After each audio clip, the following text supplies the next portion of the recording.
Hi, my name is Max Dugan. I am the host of the Open Trail podcast. For the last 3 years here at Urban Lodge Brewing, we've put on the Open Trail Initiative and brewed Open Trail, the beer.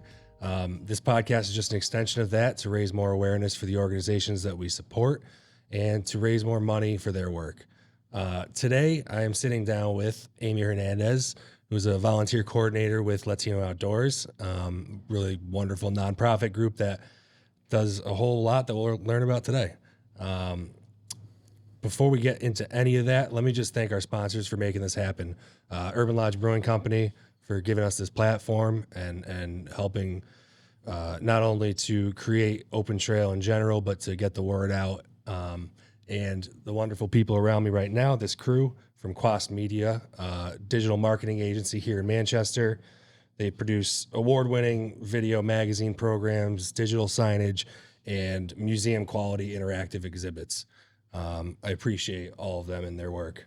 So, without further ado, I'm sitting here with Amy. Amy, how are you? Good. How are you? Good. It's nice to see you again. Yeah, likewise. So, let's start with, where do we want to start? Let's start with give me a quick synopsis of Latino Outdoors. What is it?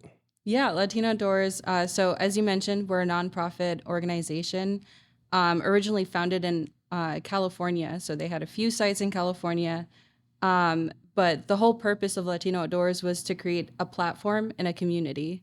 So the founder, Jose Gonzalez, he, during his master's, was studying natural resources.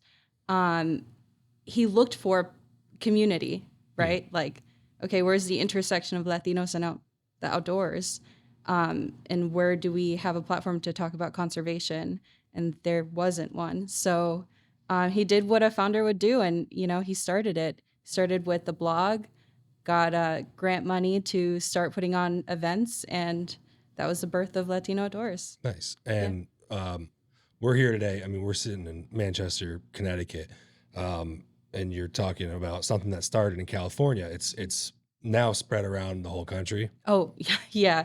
It's over 30 states now have Latino Outdoors presence, and that's east to west. North of us, there's 2 chapters in Massachusetts. Yep. We have a chapter in Philadelphia, in New York City, urban spaces. There's a way to recreate everywhere. So it's really cool to see how it's spread and how we have one here in Connecticut. Yeah. Yeah. And throughout Open Trail and the work that we've done with the beer and the events and raising money, we've supported a variety of organizations, and I always refer to Latino Outdoors as an outdoor community because that's kind of really what it is. It's not there's organizations that really focus on very specific sort of conservation work, or they'll focus even on a species, right? Or a land type or something, or some specific area. Latino Outdoors is just trying to create a community for people to get together and get outside.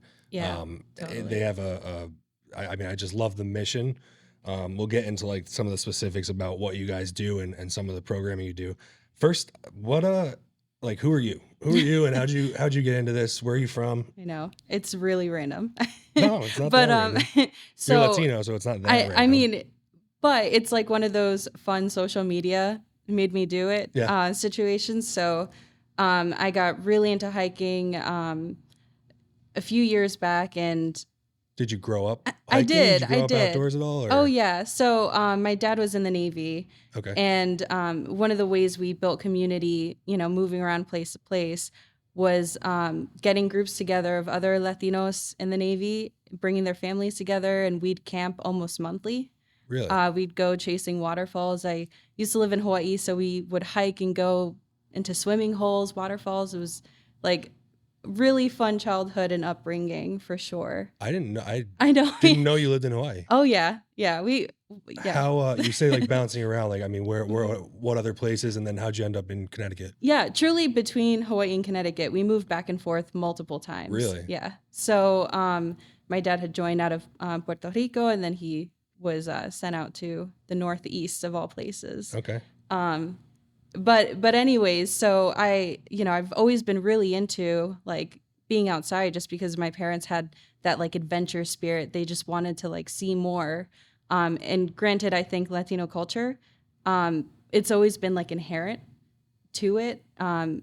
We're getting together with our family. We're going, getting a cooler, grabbing some like juices, sandwiches, and going to a waterfall to go spend the day. Yeah. Like that's the thing to do in the islands. Yeah. So they very much brought that here. And we had the privilege to be able to do that, Navy support, Yeah. That's huge. So being someone who's very like open and social about it, I would post about it. And on my Instagram, I one day used the tag like Latino Outdoors, not knowing that there was an organization called Latino Outdoors. So one day I get a DM, the classic slide in my DMs, Nice. and they asked to repost one of my pictures. And I was like, "Who are you? Yes, go ahead. What is this?"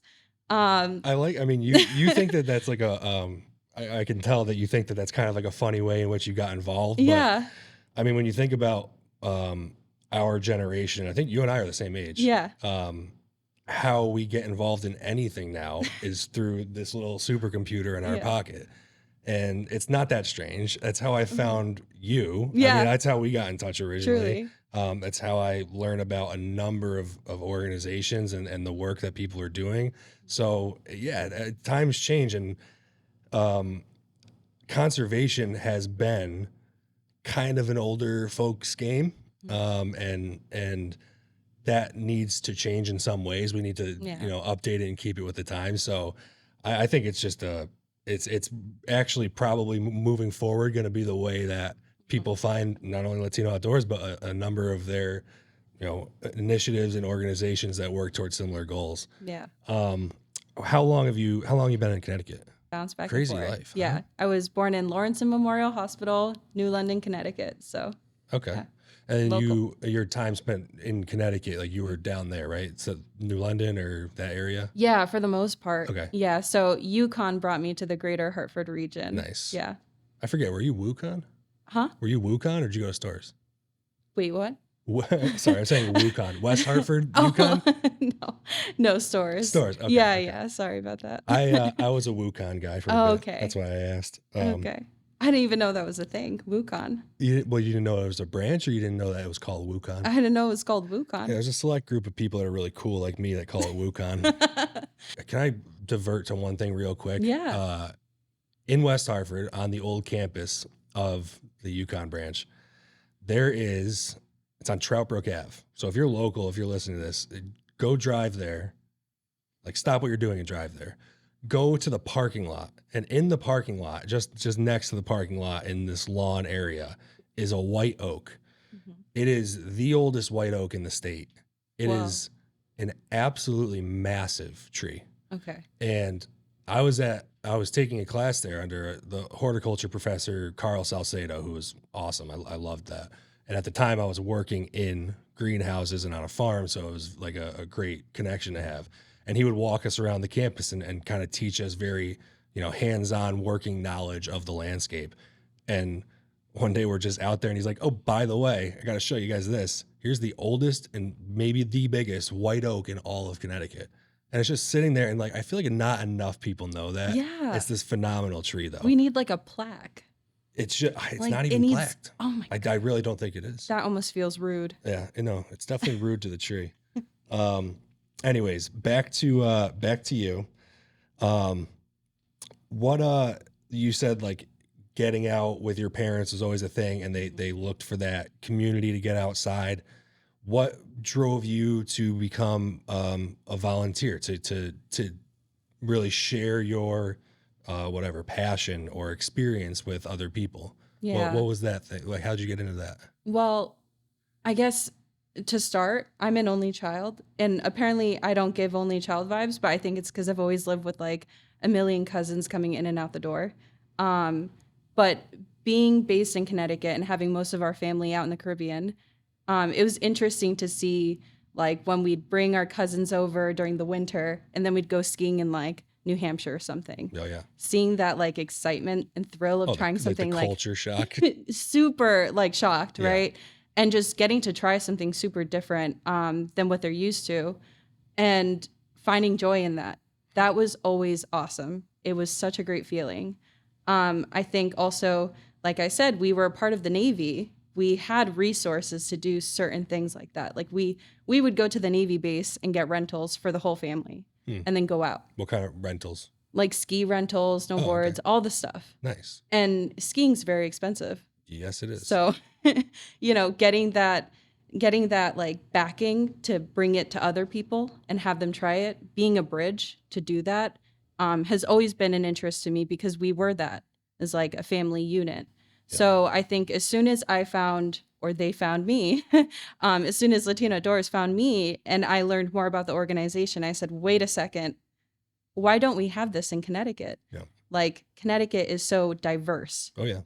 Greater Hartford region is minority majority. And the majority of those minorities are Latinos. So, I think as soon as I found the purpose of that organization and what they do, I was like, sign me up. Where do I sign? Like, I want to be a part of this. So it was a pretty quick progression of like starting as an ambassador, just someone who was, joining on some of their leadership outings. And, I got to go to Arizona and like meet up with leaders from other chapters. Nice. And that was a really cool experience. But the transition from that to starting the Connecticut chapter was really quick. I had no patience. I was like, how soon can I like host an outing out here? Yeah. And our very first outing was October 2019, Case Mountain in Manchester. I love that. It was 4 people. 4 people? Me and 3 people who came out, and that was it. Wait, okay, one. I want to back up to one, this idea that you had access to skiing or snowboarding, right? So that like you touched on it right away. That's an expensive hobby, activity, whatever you want to call it. And that's money is along with a number of other things, one of these sort of barriers to entry for a lot of outdoor experiences. Right. But one thing that drew me to Latino Outdoors and really made me like admire the work that you guys do is that this is all free programming. So you work out ways, and it's a lot of work, but you find ways to get funded where you're taking people out on really immersive experiences and you're covering it. And I remember like when we first met, you took out, it might have been 15 or 20 people kayaking on Mystic River. Yeah. When you think about, introducing someone to the outdoors and all that it has to offer, that's a really bold exercise. There's a lot of, you're going out on a limb to take a lot of responsibility to, put someone in a situation where they would otherwise probably not. Very few people, I think, are just going to just go out and buy a kayak to go kayaking. Yeah. But when you give them the opportunity to go out as a community and experience something, you're potentially really developing this lifelong passion or love for maybe not kayaking specifically, but maybe it's the river, maybe it's just spending time outdoors, maybe it's the community. That was one thing that I really enjoyed about the funding or the programming, which leads me to the funding. How does Latino Outdoors get its funding? Because you're a nonprofit and you put on all this free programming for people. So how does that work? Yeah. So like you mentioned, we're community initiatives, nonprofit org. So, we do get a lot of support from our national staff. So we do have national staff. We have partners that range from like Capital One to Lululemon, Patagonia, North Face, and Open Trail initiatives.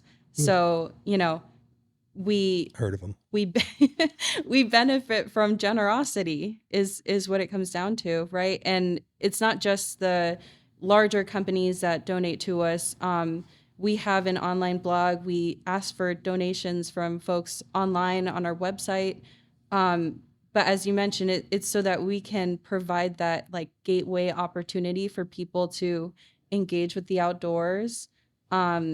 We were able to get the Climbing for Change grant last year from Cliff Bar. Oh, yeah. And nice. We had our very first indoor rock climbing event last year. The Open Trail podcast is sponsored by Urban Lodge Brewing Company. Creators of amazing handcrafted beer, food, good times, and great memories, with locations in Manchester and on Pratt Street in downtown Hartford, Connecticut. And Quas Media, located in Manchester, Connecticut and Nashville, Tennessee. Quas Media is an award-winning digital marketing firm producing video, digital signage systems, and interactive digital experiences. Hey, this is Max, host of the Open Trail Podcast. If you're enjoying today's conversation, then join the conversation every week. There are full episodes available on the Open Trail Podcast YouTube channel, so be sure to subscribe. On top of that, follow us on social media at Open Trail Podcast. Most importantly, I want you to get outside and get after it with the people that you love and to build your relationship with the natural world. Let's talk about all the types of events that, I mean, again, Latino Outdoors is throughout the country and you're putting on a lot of different programming, but you as an individual here, Connecticut, or really, Southern New England, because you work with LO Western Mass and LO Boston too, and New York. What are some of these events? Like we just mentioned kayaking, but what are some of the other ones? Oh man, anything. Yeah. So I think that's the cool thing about Latino Outdoors is since every chapter is run by like 100% volunteers. Like we are just people with regular jobs, and whatever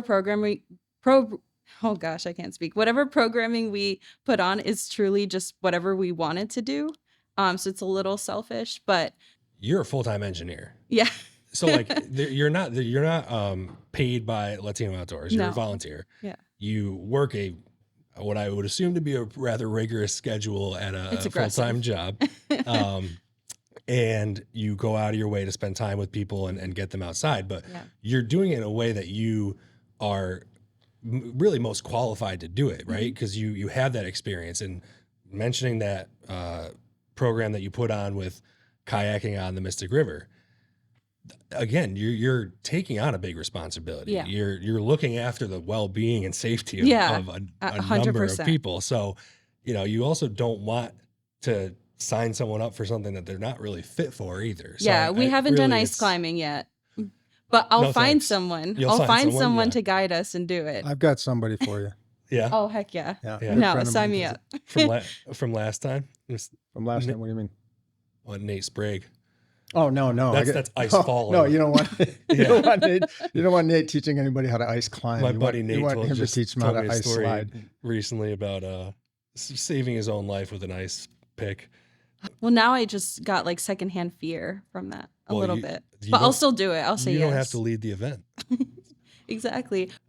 Let's talk about the programming and your experiences with it. What have you seen as general trends with who comes out? Is it young folks? Is it older folks? Is it experienced people? Is it total amateurs? Well, I think I'm very pleased to say it's all of the above. Yeah. Yeah. So we've seen like, there was this one guy, he was from Cuba and he recently moved to like upstate New York, but I think he was visiting family or something like that. So he saw the event. We had a trails day hike out in Mansfield Hollow. Nice. I mean, Yukon. Had to go to Mansfield Hollow. There you go. But Can't anyways, escape he was like a professional falconer and it was so cool. That is awesome. I was like, where's your bird? Like, why don't you bring the falcon? Yeah. Because we could have made this way more like exciting. But we've also had people, for example, the kayaking event. I'm a little bit obsessed with kayaking. So we have had a lot of people who've come. We've now had 2 annual ones, going for a third, but that are brand new to it. So they've never stepped inside a kayak, and they get to have that like first time experience. It's an immersive experience. It is. Because I mean, and the range of going on a walk and on a trail versus kayaking out on a river or the ocean it's vastly different. Yeah. There was an event I think last year where it was put on where you had another volunteer who was a professor of ornithology. I think this is Western Mass. Yeah. You had a birding So intro to birding experience. it was so cool. It was beyond that too. Like that was his he's doing his PhD in that, and he's also a Latino Outdoors volunteer. Okay. But the whole purpose of that event was to teach people how to use iNaturalist to do like wilderness ID, like Yep. trying to identify populate data, right? Because professionals get to use that data and input into their research, which is like win-win situation. For people that don't know, will you just clarify what is iNaturalist? I've used it a little bit, and Yeah. I'm not the best to explain it, but No worries. give a rundown. So iNaturalist is an application where you can essentially use like a Google Images situation, use your camera, and it'll gather data both on like the appearance of the picture and what's around in that like what's the local flora Right. of that area, and it'll help you identify things. Right. And then Plants, plants, animals, birds, insects, right? Yeah. All the good stuff. And then the cool thing about that app is when you use it and it like suggests what it may be, or if you think you know what it is and you fill that out, Right. it still gets reviewed by the populace that uses the application. Right. So then you'll see professionals step in, make corrections, Yes, or which is a really cool aspect. It It's not is. that any average Joe can go on there and say, I just saw this. Yeah. But then you might have a professor Yeah. just step on and be like, no, you didn't. That's Exactly. not what that No, is. no. Yeah. It's a great app though. Yeah.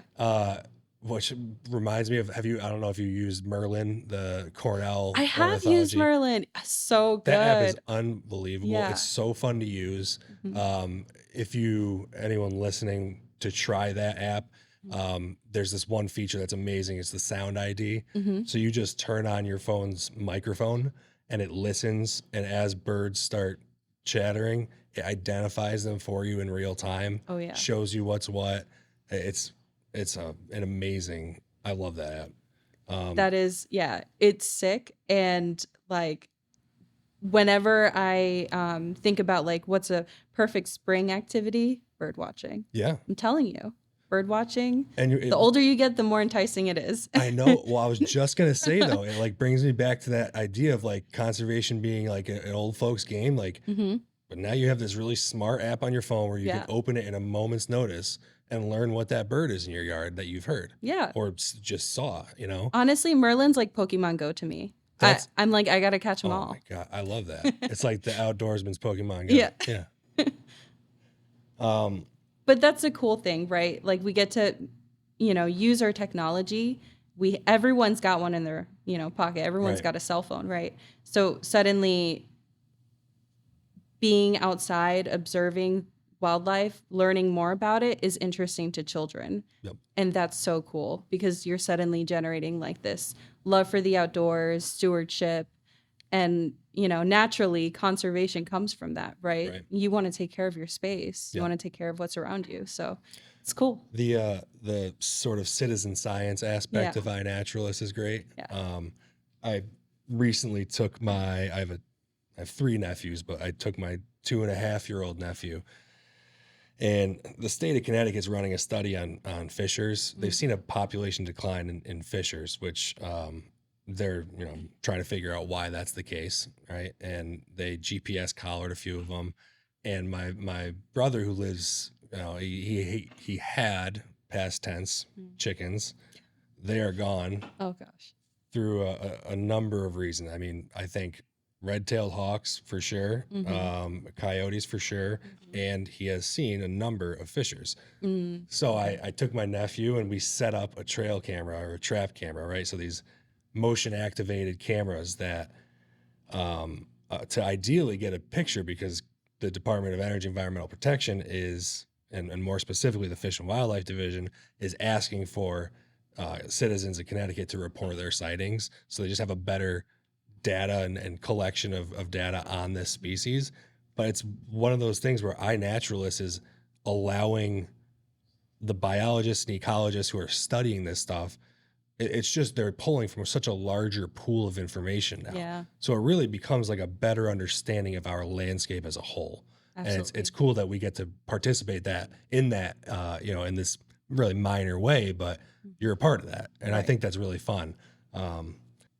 So let's say someone's around here. How are they going to go to one of these programs, and what can they expect? What's an event look like? Yeah. So how you're going to find it? It's a good place to start. Yeah, that definitely. It's going to be on social media. Okay. Just how I found it. So our social media at LO Connecticut, Latino Outdoors. Yeah. That's it.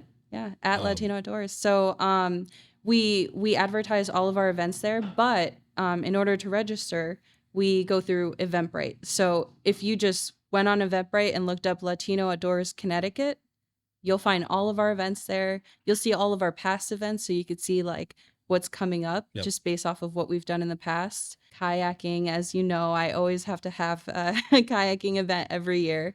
And then we've been starting to sprinkle in some new activities. We had our first climbing event last year, so indoor rock climbing. We've been talking about doing a camp out in the summer.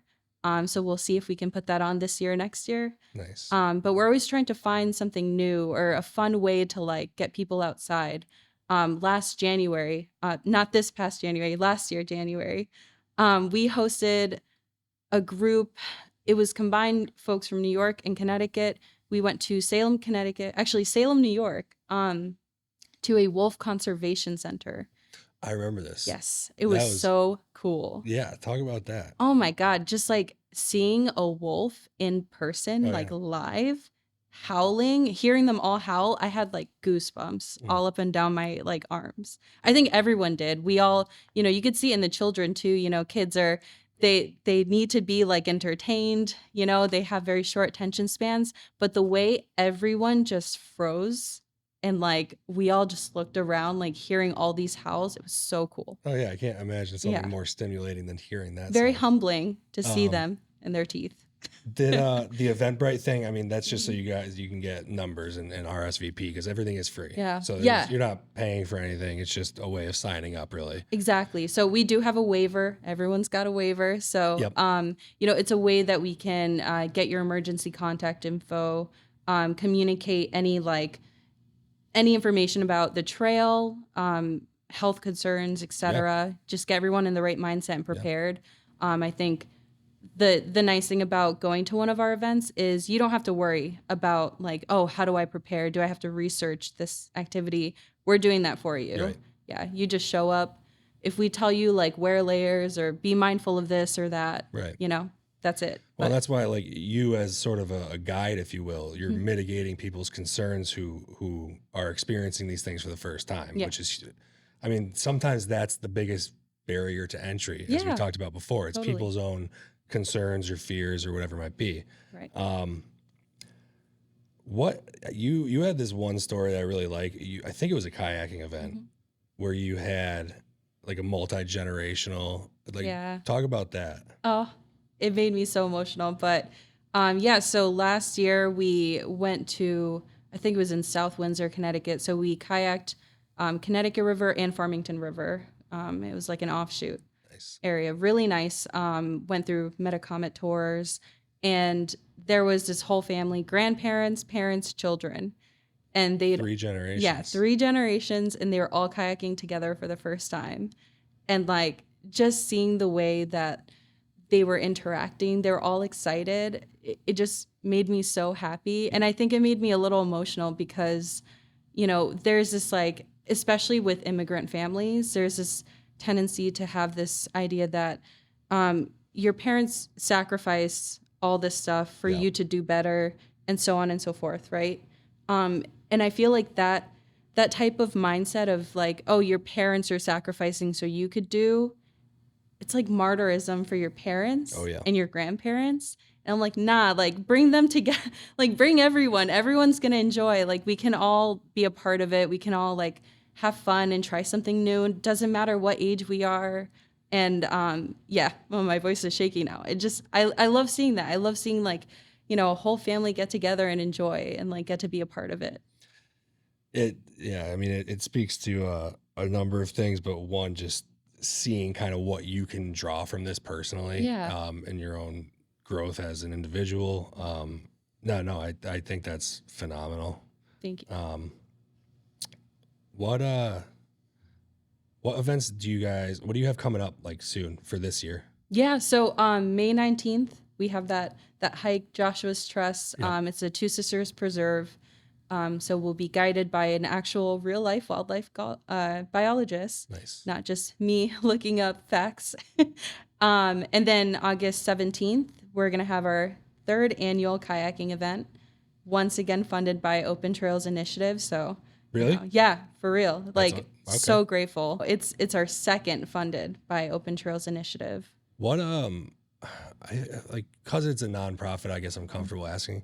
Give me an idea of like, it can change, I know, by activity, but what does funding look like for a kayaking event? Is it, give me a per person cost or a general fund? Like, what are Yeah. we looking at for a number to try and fund an event?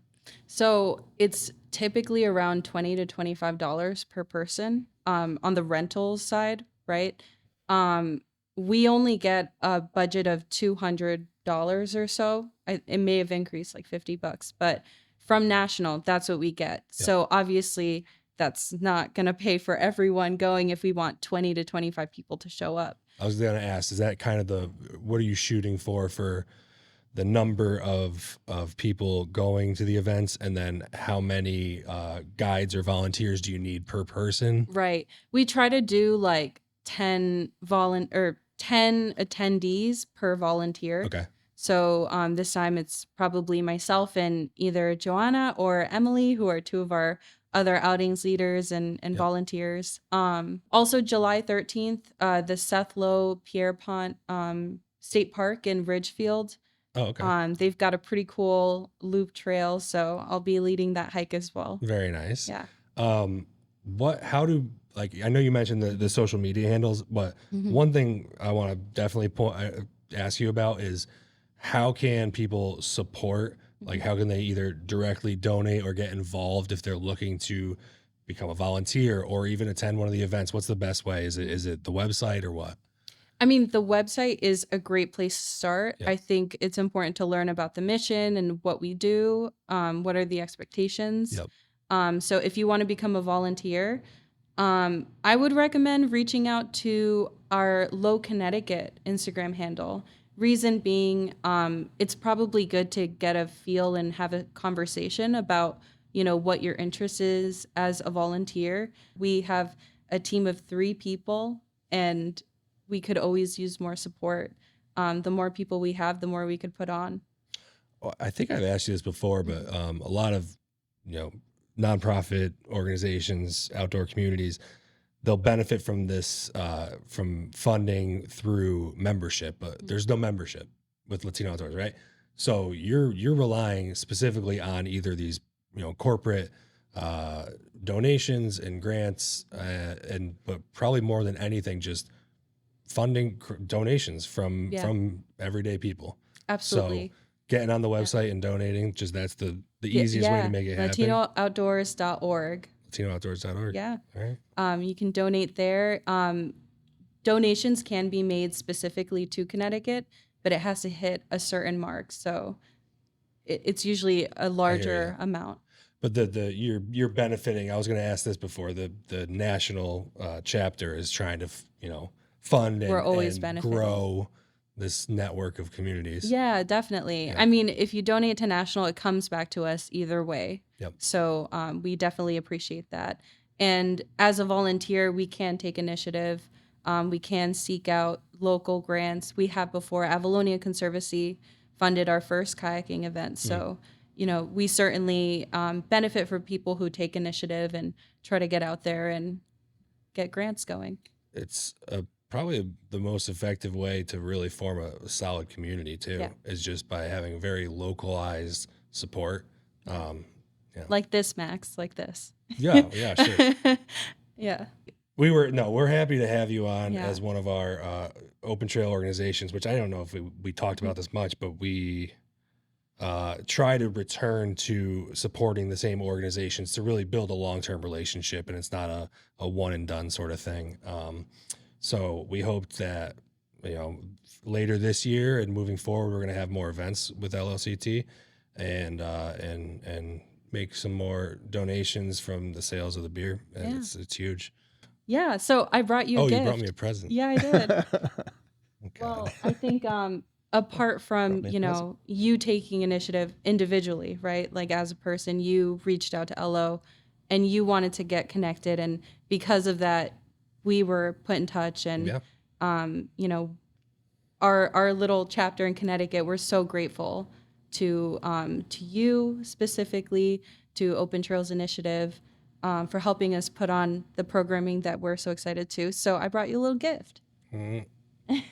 Amy, you're making me look bad. I don't have anything for you. Actually, No. that's not even true. Don't leave until I give you something, because I do have something for No, you. no, Oh you're good. yeah, look at this. Look at this. Camera 1A. Oh yeah. I don't know what. Parks for All. This is awesome. Thank you so much. Oh no, thank you. We're so happy to support. You guys do amazing work. And I don't know how someone couldn't get behind free programming to get people outside and radically involved in nature. So Thank you. thank you so much for coming on. Say them one more time just so people are familiar. The Instagram handles and the website. Yeah. So please get in touch with us. You can find us at LO Connecticut on Instagram. And if you want to register, find any of our events, we are on Eventbrite. Just search Latino Outdoors Connecticut and you'll find us there. We're gonna wrap it up, I guess. I guess we're out of time. Thank you so much. Thank you. It's nice talking to you again. Yeah. Thanks for having me here. Yeah. Thanks, Amy. Great. Thank you. Go Yukon. Go Yukon.